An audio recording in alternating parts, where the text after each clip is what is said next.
The views and opinions expressed in this podcast is either my point of view, opinion, or research that I have done to come up with more ideas about the topic. The same applies to any person who joins me on an episode. I am open to conversation, and you can reach me on Instagram by searching chakra.vision. Hello and welcome back to the Chakra Vision podcast. And today I want to talk about overthinking. So overthinking is something I struggle with on a day-to-day basis, but it's something I don't really talk about. And overthinking is not a bad thing, because thinking is not a bad thing. Surely thinking is not a bad thing, because it's thinking which separates us from other animals. So, I know that thinking isn't bad, but for me, overthinking is destructive. And, why is that? It causes me a lot of pain. And the more I meditated on this, and the more I realized that it's negative or wrong thinking which is dangerous. But then again, who decides what is wrong and what is right? Because what is right for me could be wrong for somebody else, vice versa. And then I figured that right thinking is straightforward. When I'm thinking right, I know which direction I'm heading in, and I know where I want to go in life. But if I'm thinking wrong, then I feel confused and trapped inside my head. And this tends to happen because I would be overthinking. And for me, if I base my thinking on the things I believe in, then I'm kind of believing in the illusions that I have of the world. But if I base my thinking on the reality of things, it's completely different. It's like a different state of mind. For example, as a listener, do you need to believe that you can hear me right now? Or do you know for a fact that you can hear me? I don't need to ask you to believe. I can't be like, oh, please believe that you can hear me. I can't. You would think I'm stupid because you can hear me. But, reality is like the here and now. It's what you perceive through the five senses. But then beliefs do come in handy when there are things we cannot understand or comprehend. Let's say you take 5 minutes to think about the thoughts which come into your head. Can you distinguish whether those thoughts are based on beliefs or reality? Because for me, when I meditated on this, I found that 99% of my thoughts are based on the things I believe in, not based on reality and how things are. And this causes a lot of pain, because then expectations start to come into the picture, emotions, a whole load of other things come in. Because then my beliefs cause conflict inside my head. And I will give an example of this. For me, the argument of the existence of God and the afterlife is something which has always caused me to doubt myself, because I have a religious family, they believe in God and all of that. But then, the society around me, my friends around me, they always doubt the existence. And I don't think that's a bad thing. I think that's a really good thing. Just because you are in doubting, you ask more questions. But I have come to realize that for me, the existence of God is a belief. Because if I say God exists, then somebody else will say that God doesn't exist. And if I say God doesn't exist, then someone else will say that God does exist. Or they will ask for, proof that God exists. And I'm just a human being. I personally don't have any proof of God's existence or God's non-existence. But if I think of this in the basis of my reality, then I will accept that I have no proof of God. And this acceptance is what stops me from my overthinking.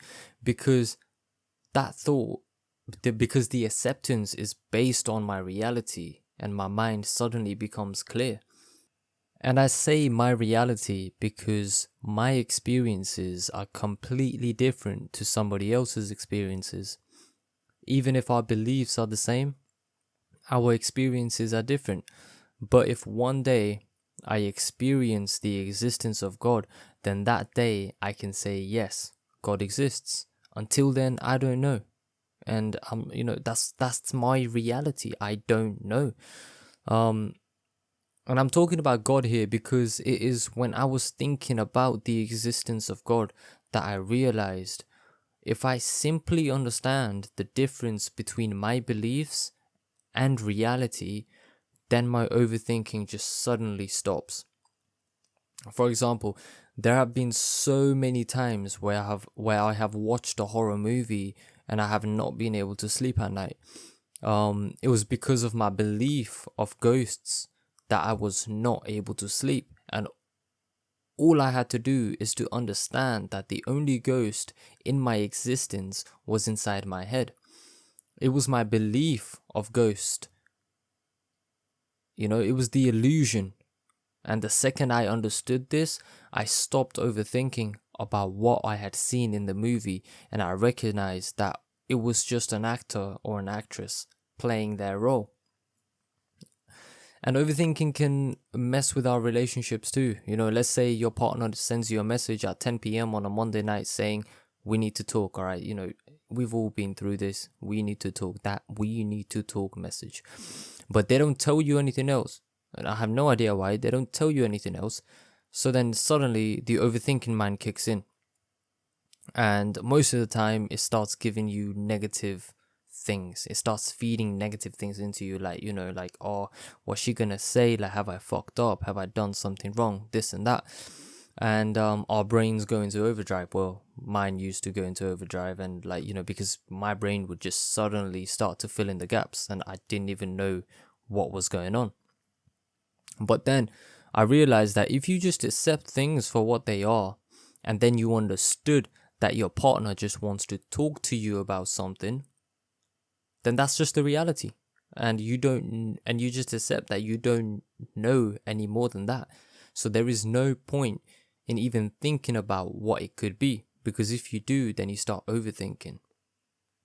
And in just like accepting that you don't know, you become free. There's a sense of security. And you get in when you say you don't know, your wanting to know arises, but from a good place.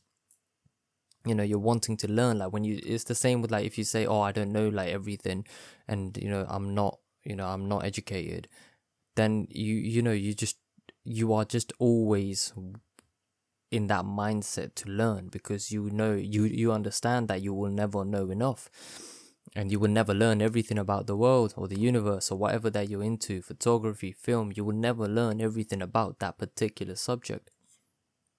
But if you just accept that you don't know, then you can be open to learning. Whereas if you say, oh, I know this much and I know that much, then you're going to be stuck to your beliefs. You're going to be stuck to what you think you know. And I have been in these situations countless times, and it is overwhelming. But, when you start overthinking, it is overwhelming. I used to spend hours making stories inside my head and then hurting myself with those stories. It is painful. But then over time, I learned that if you are trying to predict the future, or reading into small things, or questioning your decision, then you are overthinking. And one of the biggest problems I faced is that there was no one I could talk to about overthinking. Who do I go to? I'm thinking negative things about something positive. There obviously I know that there's something wrong inside my head, but who the hell do I go to talk to? And that was one of the problems I faced. And I think because there was no one that I could go to, it took longer for me to come out of that negative state of mind and start to realize and see the reality of things. So how do I personally stop overthinking? Well, so where do we start?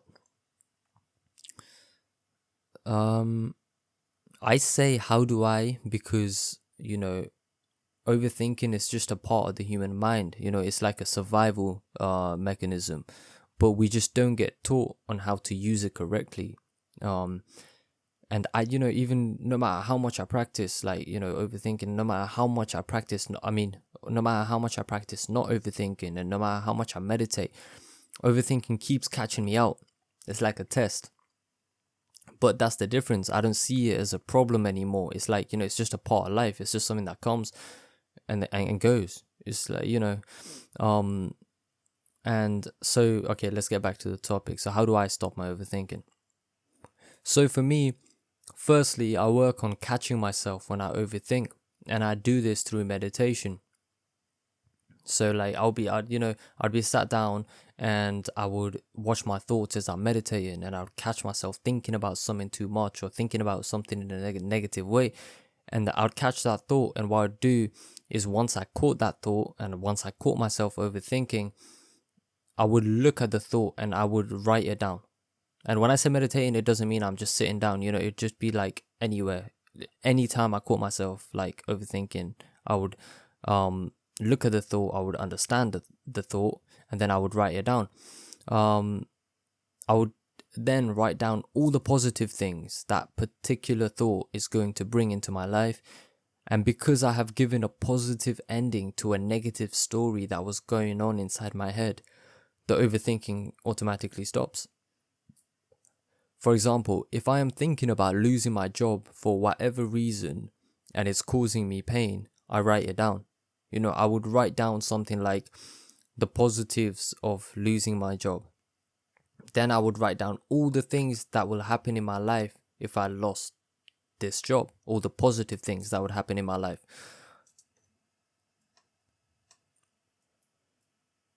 Then automatically, my brain just wouldn't know what to think because it was feeding on the negative thoughts. But once I recognized the thought, the brain had nothing else to say. It's like it lost. And I've also found that writing your thoughts down is also very effective. Like, at least for me, it is. It helps to break down and make sense of each negative thought, or just any thought. And I personally have a journal which I only have access to, and I go to it whenever I catch myself overthinking. I call it the journal of my thoughts. And it's full of all the negative things, all the negative thoughts that I have in my head. And when I read it, it scares me. But it's just how it is. That's just how I'm learning to grow and learning to grow out of this loop of negative thinking. And just on a quick note, overthinking also affects your mental health. And I was reading an article by Sedna Hassan on Kera News. I think that was an organization. Yeah, KeraNews.organization. And it stated that overthinking is also often associated with mental health issues like depression, anxiety, post-traumatic stress, and borderline personality disorder. To break the habit, a good first step is to take note of what triggers your overthinking. It might stem from a past trauma or something in your life that's currently a source of stress. Once you identify those triggers, you can start finding ways to overcome them. Now, we know that overthinking is something we all live with, and it affects our mental health. But how many of us recognize the damage it's doing to our mental health and our relationships and our peace of mind? And how many of us have someone that we can talk to about our overthinking and about our negative state of minds and the negative thoughts that, go on in our heads 24/7? I will leave you with that thought. Thank you for listening. Until next time.